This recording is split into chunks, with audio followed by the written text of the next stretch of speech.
हे भोलेनाथ, आज मैं आपके लिए माता पार्वती और भोलेनाथ की सुंदर कथा लेके आई हूँ। तो कथा इस प्रकार है कि सावन मास का महीना प्रारंभ हो गया था। माता रोज भोलेनाथ से बोल रही थी कि आप मेरे लिए झूला का इंतज़ाम कर दीजिए, झूला डाल दीजिए। भोलेनाथ समाधि में लीन थे, माता की बात को ध्यान नहीं दे रहे थे। तो माता भी बहुत क्रोधित हो गई और गुस्सा हो गई। इतने में भोलेनाथ माता से बोले कि आज खाने में क्या बनाया है। तो माता ने कहा कि आज तो मेरा व्रत है और मेरा व्रत है तो आज से आपका भी व्रत है। और माता बोली मैं जा रही हूँ अब सोने, मेरा क्योंकि सर बहुत ज़्यादा दुख रहा है। तो माता चली गई सोने।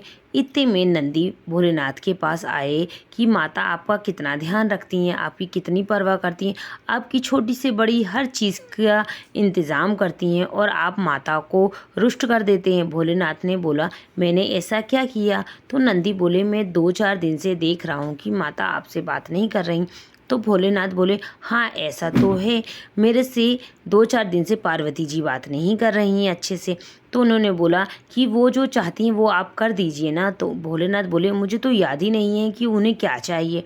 तो नंदी बोले कि उन्होंने आपको सावन का झूला डालने के लिए बोला था। भोलेनाथ बोले हाँ बोला तो था पर मैं भूल गया, अब क्या करना चाहिए। नंदी बोले अब क्या करना चाहिए, हमको झूला डाल देना चाहिए माता पार्वती के लिए। भोलेनाथ बोले ठीक है। भोलेनाथ ने अपने सारे गणों को बुलाया।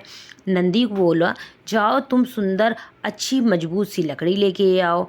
और भिंगी को बोला कि जाओ तुम सुंदर सुंदर फूल लेके आओ झूला को सजाने के लिए। और वो लोग सारे गण को सामान लाने के लिए भेज दिया। सारे गण सामान लेने चले गए।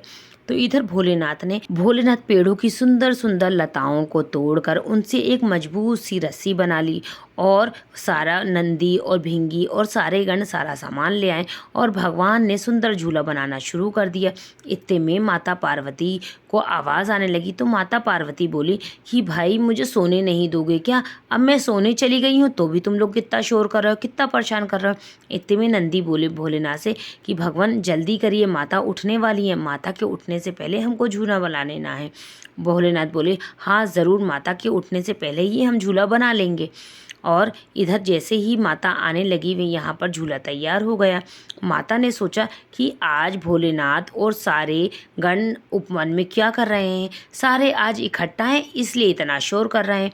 माता को तो ये बात पता ही नहीं थी कि आज भोलेनाथ माता के लिए झूला बना रहे हैं। और जैसे ही माता उपवन में आई झूला देख के बड़ी खुश हो गई। तभी नंदी बोले देखिए माता कितना सुंदर झूला है।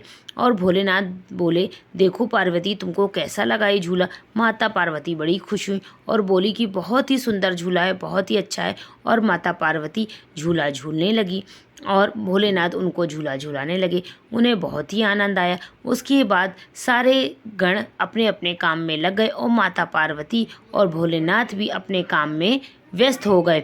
इधर आकाश मार्ग में 2 राक्षस ये सब देख रहे थे और उन्होंने देखा कि कैसे भगवान भोलेनाथ ने माता के लिए झूला बनाया, माता ने झूला झूला। और उन्होंने सोचा क्यों ना इस झूले की रस्सी को काट दिया जाए जिससे कि ये झूला टूट जाए और भोलेनाथ और माता पार्वती झूला झूलें तो वो गिर जाएं।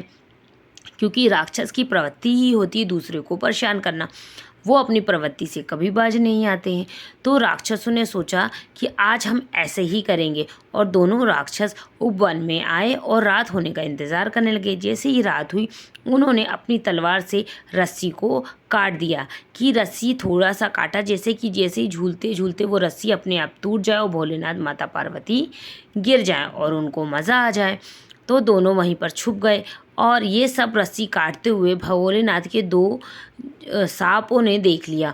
और उन्होंने सोचा कि अब हम क्या करें, भोलेनाथ को कैसे बताएं कि इन राक्षसों ने झूले की रस्सी तोड़ दी है, ऐसे में तो झूला टूट जाएगा, भगवान गिर जाएंगे। उन्होंने कुछ ना सूझा तो वो दोनों सांप दोनों रस्सियों में लपट गए जिससे कि भगवान झूले से ना गिरे। दूसरे दिन माता पार्वती और भोलेनाथ झूला झूलने आए। जैसे ही माता पार्वती बैठी तो झूला झूलने लगी, तभी माता पार्वती की नज़र ऊपर रस्सी पे गई और उन्होंने भोलेनाथ से बोला देखिए ये आपके दोनों सांप हैं और ये झूले पे कैसे लपटे हुए हैं, कहीं इनको चोट ना लग जाए, इनको बोलिए आइए रस्सी से हट जाएं। भोलेनाथ ने बोला ज़रूर।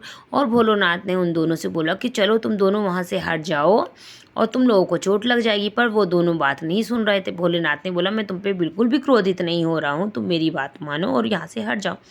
जब उन भोलेनाथ की बात नहीं सुनी तो भोलेनाथ ने सोचा आज ही मेरी आज्ञा क्यों नहीं मान रहा है, और खुद ही उन दोनों सर्पों को वहाँ से हटा दिए। जैसे ही हटाया तो भोलेनाथ की नज़र उन रस्सी पे पड़ी जो कटी हुई थी। भोलेनाथ सब समझ गए कि झूला टूट ना जाए, इसलिए दोनों लपट गए हैं। और उन्होंने कहा कि जिसने भी ये काम किया है मैं उसको क्षमा नहीं करूँगा और अपनी क्रोध की अग्नि से उन दोनों को भस्म कर दूंगा। जो भी है वो सामने आए। राक्षस छुप के देखना चाहते थे कि वो भगवान कैसे गिरते हैं, तो वो वहीं पर छुपे हुए थे। और वैसे ही जैसे भगवान ने बोला वो हाथ जोड़कर त्राहिमाम करते हुए निकल आए। तब भगवान ने उन्हें बोला कि तुमने ऐसा क्यों किया है। तब उन्होंने बताया कि हमने आप दोनों को गिराने के लिए ऐसा किया है, तो और हमें क्षमा कर दीजिए। तो भगवान ने भोलेनाथ ने उनको क्षमा कर दी और अपनी शक्तियों के द्वारा झूले की रस्सी को दोबारा ठीक कर दिया। माता पार्वती और भोलेनाथ रोज झूला झूलने आते रहे और हर सावन को माता पार्वती और भोलेनाथ झूला झूलते हैं। जय भोलेनाथ। हरे हरे महादेव शंभो।